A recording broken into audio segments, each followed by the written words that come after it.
G'day YouTube, my name's Lance. Welcome to Bundy Bear's Shed. Well, the weather report. Well, it's starting to warm up a little bit. 18 to 31. Yesterday it was a bit warm. Nice clear day yesterday and very breezy in the afternoon. This morning Jude reckons there was a misty shower, but the clouds are all gone now, and yeah, the sun's coming out and away we go for the day. So, pardon me. So, yeah, it's going to be another warm one. But anyway, I've got to get into town and do some stuff in there. So, yeah, just how it goes. 63 today, my birthday, 63, and I told the missus, I don't know how, I've got to say bloody old and stay so bloody good looking. But anyway, yeah, we went to the optometrist and we did. Yeah, Saturday we had you just get all these little jobs that you got to go and catch up on when you're working like we do, and then yeah, so Saturday she trotted me off to the shoe shop thing to buy me some like podiatry thongs sort of things to straighten my legs up, because they're giving me a bit of curry at the moment. So yeah, I had to stand on the thing and they take a map of your feet and all that sort of thing. So, and you'll be happy to know that I'm 2 degrees on an angle, and 5 degrees is when they start treating you, and I'm 2, so I'm still straight up and down. But anyway, they sold me some thongs. So anyway, not my old beachcomber ones I like slopping around in. These are a bit fancy, so I've probably got to keep them clean. And then off to the optometrist and had to get the, apparently I have a pair of glasses. They're quite big googly ones that work, and they're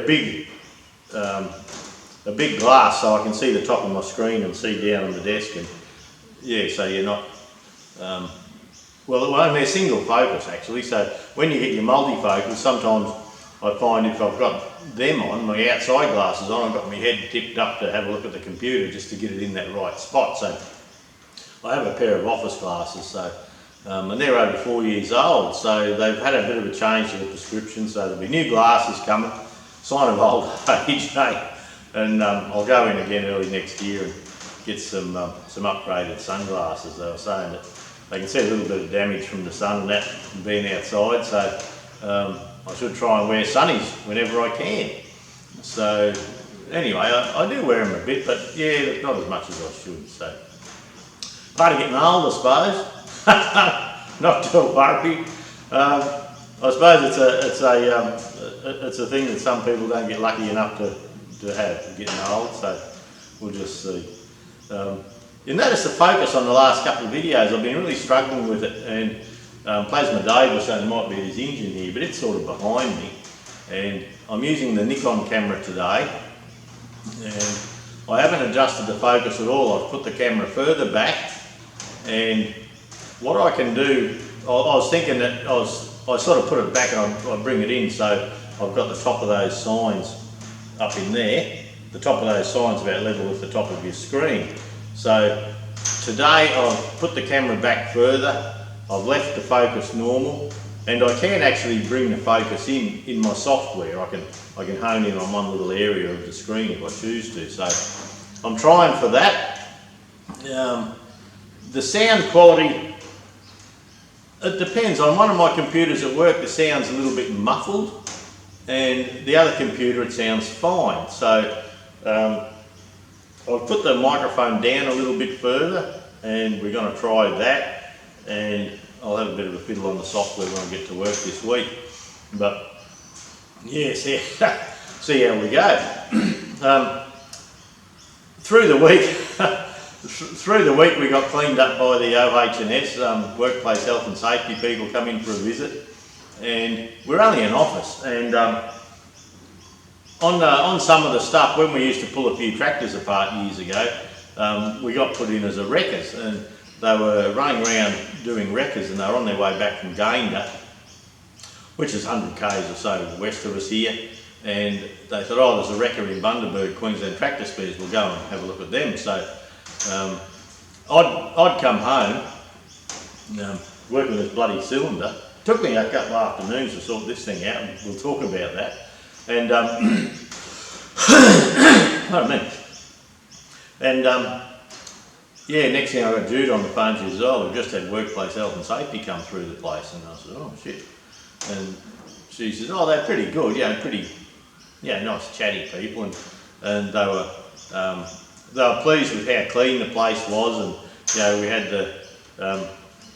she said they just about wore a camera out taking photos of everything. And upstairs we've got a cage, where the forklift comes in, and she said they were nearly excited about that. Downstairs near the door, near the main door, there's a fire extinguisher, and the council building codes wouldn't let us work out of there until we had one fire extinguisher there, so we put one there. So the workplace health and safety mob says, well, you haven't got a fire extinguisher upstairs. But they said, well, yeah, we just got what they told us we needed. And they said, oh, we'd like to see one upstairs. And so I've gone and ordered a fire extinguisher, so it's coming upstairs there. And they want to see the first aid kit, and like we've got like a sink, and then the first aid kit's on the wall there for everyone to grab. And then they said, well, can I see the qualifications of the first aid officer? And Judy's done a first aid course, and Nicole's done a first aid course, but they're more than 3 years old, so they're out of date. And so we got a do not comply notice. They're nice as pie to you, then they go home and they hit you up. And they, so I've got a notice as $7,000 fine for this and that if you don't comply. If I don't fix things within 21 days, the fines start rolling in. So, so they said, oh, when did you have the earth leakage tested last? And Jude said, oh, I don't know, but Judy didn't know that. And they said, oh, well, you've got to get onto the body corporate because there'll be an earth leakage in the power board outside, and we need an annual test sheet on that when that's been tested. And I said to Jude, well, did you show them the power board inside? We aren't relying on theirs out there. We've got our own inside. We've got each circuit. There's a main one, but each circuit has its own. The air cons have one and all that. So she said, oh, I didn't know that was there. And they said, oh, I noticed none of your computers or leads have test and tag stuff on them. And Jude says, well, no, I can't remember it doing it. I did a course on that one day, and I've got the gear here to do it, yet I can't find my licence number. When we got flooded and we lost everything over east, my licence number went, LM something or other it was, and with officers and all that, it's got to be once every 5 years, and we're just coming up to 5 years in the building. So, so they sent us an infringement notice for that, and yeah, so you get an infringement notice for the test and tag not up to date, and that's up to $7,000 fine. And then for companies it goes to $50,000. We're a company, so anyway, so they're coming with the big stick. The first aid courses were out of date. Our first aid officer hadn't renewed the thing, so that's fair enough, I suppose. And and where's our emergency management plan? And Judy said, oh, I don't think we've got one. So she rang up and she said, we've got an emergency management plan. I said, well, no. And they said, oh, you've got to have one of them, that's the law. And I said, well, what's it got to think? Got to say. And they said, oh, we'll send you a template. So they sent me a template of it, and our building's 120 square metres, and we've got a lower and upper story. We've got to have a map outside the offices where to go, and an emergency nowadays is if the power goes out. And so if the power goes out, everyone has to know how to get to the door. And I said to Jude, you should tell them at 5 o'clock, don't stand in the bloody doorway, you get run over, so everyone knows how to get out the door. But yeah, so we've got to do an emergency management plan, and then emergency little maps on where you are in the building and how to get down the steps and how to get to the door.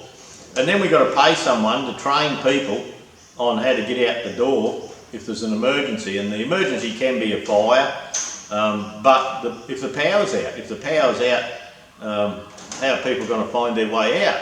Well, we've got like skylights up the top, and so it's nice and bright, and then, yeah, you can see the door from everywhere down the bottom. You can see the door. So anyway, so I've got to do that. So I've Nicole's booked in to refresh her first aid course on this Thursday. Nick, the electrician that does all my sparky work, he's saying, how come you got to do that? And I said, well, here it is, here's the paperwork. He says, offices and computers and that, you don't have to. He said, I can understand the jug and things like that, but he said, anyway, we'll come and do it. So he's coming to do that, and he said, well, the earth leakage tests, some of them just want to press the button to know that it's clicked over, and others, you've got to tell them how many milliseconds it takes. So anyway, he's going to come and do that. We're starting a fresh book, and I said, well, you better make sure you're here every 12 months. And he said, oh, I don't have to be there every 12 months. So, I said, let's just make it 12 months. So, more expense for business, eh? And I said, you know if there's a tag on a computer and that computer shits itself on pulling that plug and putting it into the new computer, don't you? He said, I don't do it, tell us what you do. So, and then they sent me a template for the emergency management plan, and I've got to identify anything that can go wrong in the business, like the power going out or a fire. It's a tilt slab building, so with a big steel girders through the top and a steel roof, tin roof. So, and how to do that? Then I've got to keep a record of staff training. You know that we've had a test run on how to get out the door. It's just a pain in the arse. But anyway, I was talking to the company that's doing the training for the first aid. Ross is going to do the first aid as well, and I may even put Alan through.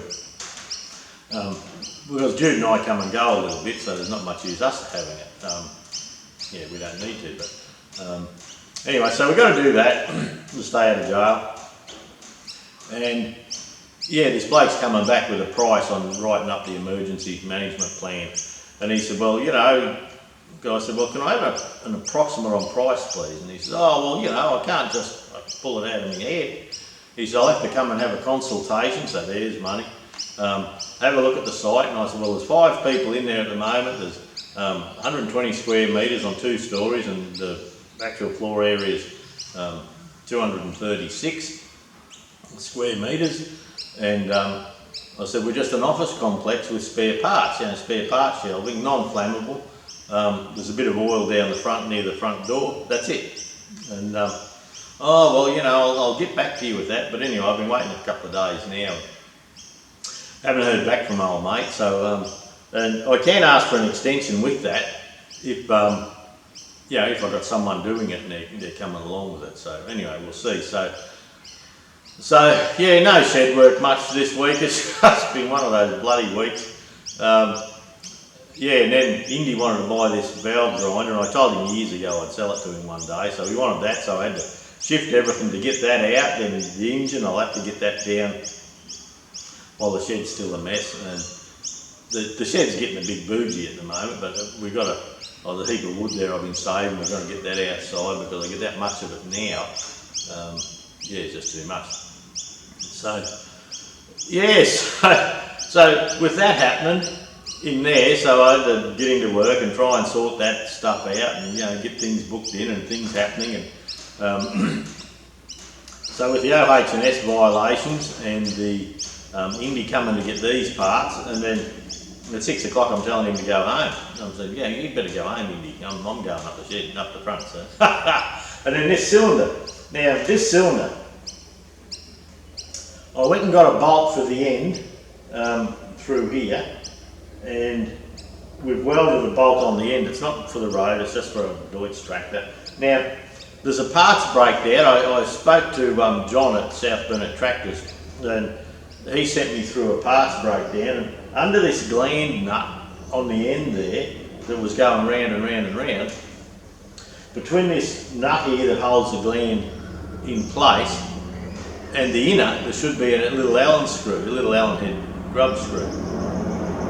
Here's the emergency chopper going straight overhead, so that might come up on the audio. But anyway, you know it's a helicopter.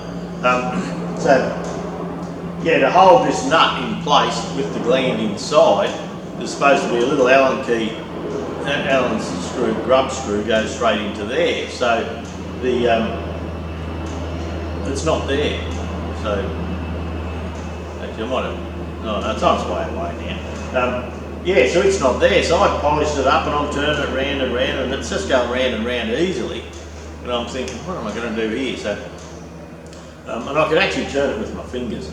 And so I polished it up on the wire wheel on the side of the grinder. No screw. I thought, oh, bloody hell. And what happens is this nut out the front there, that's separate to the gland that holds the seals inside.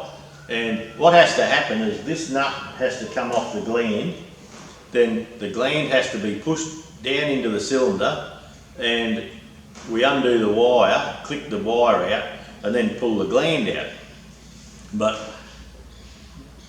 oh mate must have Loctited this on by the look of it and I could not hold it. So what we ended up doing was down inside the port here, I could see the gland in there and it was just lucky that it wasn't where a seal was. So I had to drill down in through the port into the gland itself, then put a drill upside down in there as a dowel and put that in, and then that let me hold the inside here while I undid this nut here.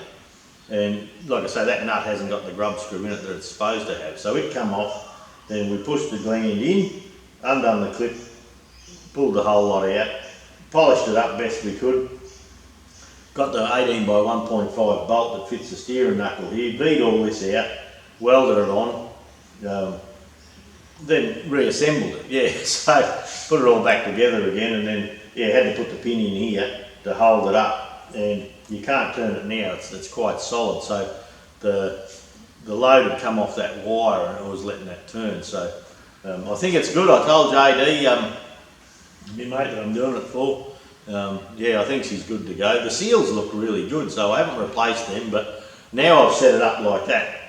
If there is a bit of a leak, and the reason we didn't get too worried is it's just an old tractor he plays around with, and the ram here has got a couple of little bits and pieces, as in little bubbly rust on it. So, but yeah, for a new cylinder it's $900, and yeah, that little repair I've done, he's probably won't cost him anything. John, he was the fella that when he was down Inverell, he bought my Massey 65 rims home for me twice. He was down Tommy Horwood's at Inverell Rural Wrecking where I bought one set of rims for the 65 and he brought them home for me for nothing. He says, oh no, he owns this engine too. And he wouldn't take any money. He said, no, he says, you might go easy on me with that motor. And I said, yeah, all right, we'll see how we go. And then when Gordon Ellis from Inverell had another set of rims, I thought I'd buy them just so I've got them. And yeah, he bought them and hadn't taken any money for that either. So, so yeah, that'll be a, you know, he helps me, I help him job. So that's a good thing. Young Freya, yeah, young Freya, look, she's been coming good. Pardon me. Once the antibiotics seemed to take care of that infection, yeah, she started coming good. Well, leaps and bounds. She was in delirium, yeah, because of the amount of medication last week, and it wasn't real good, yeah. But through the week she's come good, and she's back to her normal self, you know, cheeky little bugger. And I haven't talked to Tim O'Reilly, but I see on Facebook that there's a Freya's Heart Journey Facebook page, and that's how we all know what's going on, really. Tim brings Mum and has a yarn about stuff, and then Mum relays it to me, and so yeah, so they actually got released from hospital yesterday, but they've got to, well, they've got to see the heart surgeon today because the sepsis infection that nearly took her away, it's right now, but they'll probably leave it a couple of weeks, I would imagine.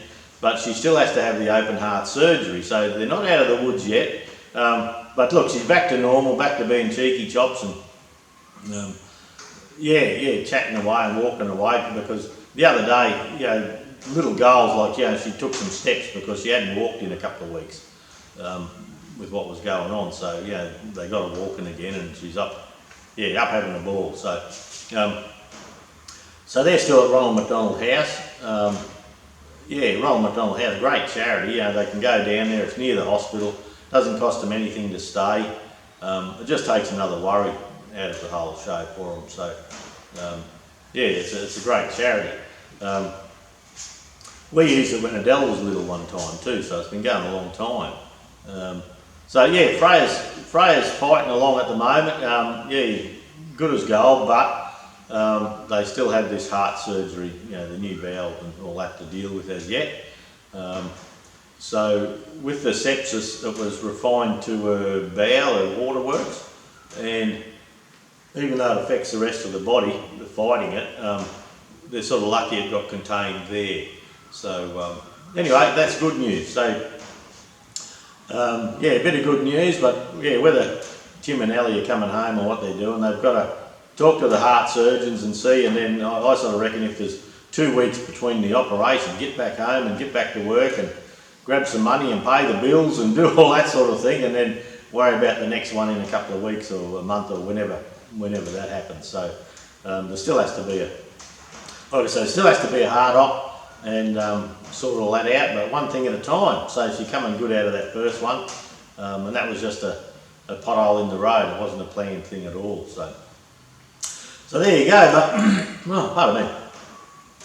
But oh, when we're in shopping, yeah, you go to town Saturday morning with Jude, and I never do that hardly, and we ended up in Big W buying plastic pots for the camper trailer here, and I said, you know, we've got the kids this coming weekend. I said, well, when are we going to use this camper trailer now? And oh, well, we can't go this weekend because we got this on, and can't go that weekend because we got that on, and can't go the bloody thing. It'll sit here and rust away. But anyway, we're working on that. We're seeing if we can get a bit of something happening.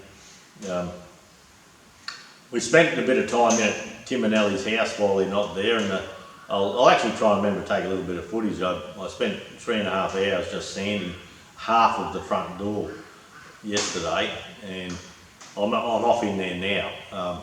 If they get clearance to come home today, I hate going in there when they're all there because you know, Ellie likes to sleep in on weekends, and then it's just, you feel like you're a nuisance, so I just don't go. I think, well, no, I'll just stay away.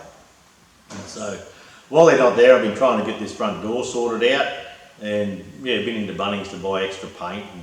And we had some paint in this tin shed which I found again. So I've got one half sanded and wiped down, and that I've got a bit of masking tape this morning to put on there. The other half I'll spend all morning. See, if I get, living in town's just shit. You try and get in there 6, 7, 8 o'clock every morning, and you're not allowed to make noise on a Sunday before 9 apparently. But I was in there at bloody 7:30 and no one complained. Warren, the bloke next door, he's a good bloke, he's a worker. And yeah, he was going to town and mucking around. So, but yeah, you can't just roll in like here. If I've got a job to start, I can pop up at 6 in the morning, get stuck into it, and you know, by lunchtime you've done half a day's work and you've done sort of thing. But in there, yeah, you've got to wait and be quiet because I'm using mechanical sanders, and there's little lines down the door, and you've got to fold the paper up and get in there. Oh, it's a bloody fiddle, I tell you. But anyway, look, the door, we've had the house 2 years, and when we first went there, Ellie was telling me she liked painting, but yeah, no one's liked it enough to do any. So we're trying to do that and get that done, so that's out of the way. I pruned a bit of the garden. Jude's been in to tidy the dogs up, they're a bit of a mess, and yeah, we'll see. So it's Monday morning, I'm going to go in there and spend the whole morning in there. I can sand the front door without the sun till around lunchtime, and then yeah, the sun just sort of comes in and just gets too hot, and yeah, no sitting out there in the sun. So I'm off to do that this morning, sand this door down, and I've got the paint there, and whether I get it painted today or not, I don't know. That might be another day or an afternoon, or anyway, might be another day. I was reading on the paint that if it's new wood, sand it all down, get it ready, then let it weather, which I thought that's a funny thing to do. But anyway, must be to dry it out a bit or something. But anyway, look, that's it. Nothing else exciting for the week. Yeah, just people coming and going, and like I've finally worked. That ram took me a few afternoons to fiddle with and work it out. And anyway, I come across the drill down in and peg it so I could turn it, and that's fixed the ram, so that was bit of a hassle. The OH&S, workplace health and safety people rolling in, and yeah, next day we got all these infringement notices, and yeah, no, well, it can be enforced that we comply or some bloody thing. So anyway, but Jude said, yeah, they're nice as pie to you, chat away, and you know, no stress thing. But then the next day the paperwork comes and all the big sticks are there. So anyway, not to worry.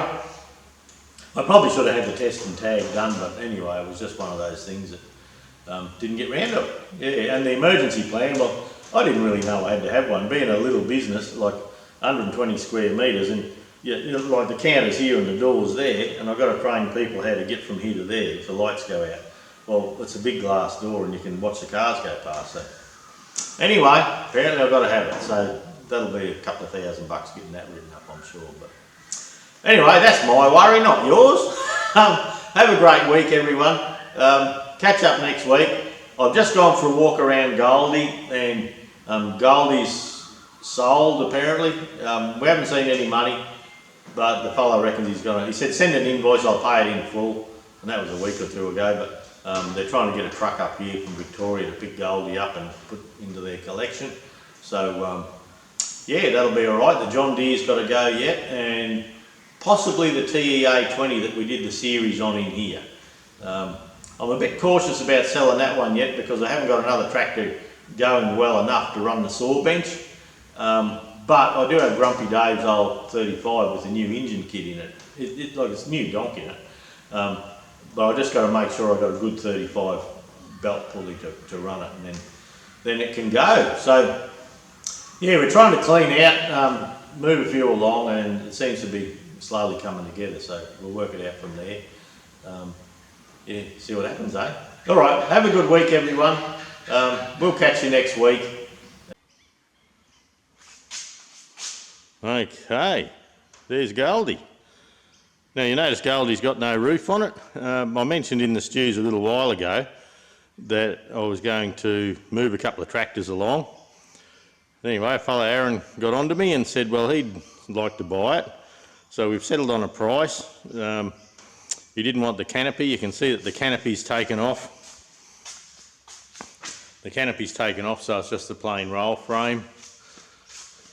I've got to tape that wire up yet that does the, that's for flashing lights. That's 5-core trailer wire. Does lights, anything else if they want to put a registration light kit up there or something like that. You can see the test light here. If you remember, I put the distributor on. I rebuilt that distributor and I put it on, and someone had sent a pop the gear, so I just put it back like that, but it was 180 out, so I've taken the dizzy out, I've flicked that around again, and got that right and tuned her up, and she starts and runs like a beauty. It still needs a little bit of a bath yet. The carry-all, I've got to take the carry-all on that off the back yet. I haven't got to that. Needs a bath. Then when we come around the other side here, the muffler was looking a bit crappy, so I've painted up the muffler. I went and got some more of that heat-proof paint. I haven't run it and got it real hot yet to bake it on, but it's been on there for a little while. The air bath air cleaner's off. I'm going to put new oil in that. On some of these little Fergies, sometimes if you wash them and muck around, you get a bit of water in there, and this one's the same, so that's going. Yeah, tyres are all new. Yeah, still got the little tits on them. The back ones have got the little tits up and down the side there still. So anyway, money's not in the bank yet, like I say, but they're coming up at the start of November, I think, early November, to pick it up. So yeah, I'll just check tyre pressures and go and give it a nice bath for its trip home, and yeah, she should be good. So that's sort of one thing out of the shed. So the shed's looking like a bomb went off though. I've got a box at the doorway here. Now, I had a big old Wolf valve grinder. Nicole that works with us, her bloke Indy, he bought that off me. His dad wanted it. They're doing some valves on something, so I've got the box down. That's John Deere parts, so the John Deere parts for the 2030 for some of them, so I'm hoping to get into that again soon as part of my clean-up. But yeah, little David Brown here, little 880, it had to come out of its parking space here so I could get to the pallet racking over there, and then I've offered that famous engine. There we go. Yep, I've offered that famous engine on the right there to Indy and Robbie. That's Nicole's dad and her fella, because they have the rest of the collection that they'd come with, so we'll see how that goes. But yeah, I've got just junk everywhere, so little David Brown, he'll have to stay there till I get that famous engine down. And I've had the Shift 65 parts, I've got a pile of them there and a pile of them over here, and oh mate, and then I've got to come and walk in round through here at the moment. Yeah, look, just because I've got I've got to move stuff to shift stuff, so it looks like a bomb went off over this area too at the moment, but I seem to have to run like that for a little while. But yeah, big shed cleanup coming up, and that's what we're working with at the moment. Okay, this is the front door of the house. Yeah, you can see yesterday I came in, you can see a little bit of water staining from where well, that's what the other side of the door looks like. So I've sanded the whole door back, even this frame here, I've sanded that. And yeah, you can see the state of the door. There's like bugger all paint there, and yeah, that's how things just disappear and bugger up on you. So the guttering up here leaks, but look, we bought the house reasonably cheap, and yeah, so there's a bit of work to do, but yeah, the kids don't seem to do any. It's mum and dad, something's not right. So there's the garage, like a nice garage, double garage. It's bigger than a standard garage. We've got all the trees knocked out through here. Bit of a crappy area there, and we've got all the palms cut down at the front here, so we still have a bit to do there, but the roof is going to be the next major expense. It's very hard to get someone in to do your roof in town here. They must have that much work they don't want to, but you can see up the top here, there's some, see up there, there's some rusty screws, so I'm thinking of getting up there and doing that myself, but Jude's not real keen on that idea. But I reckon if I park the ute in this area here, well, see, the ute is fairly high, just a little step ladder, I could pop up there and replace all those screws and do that. But anyway, we'll see what happens.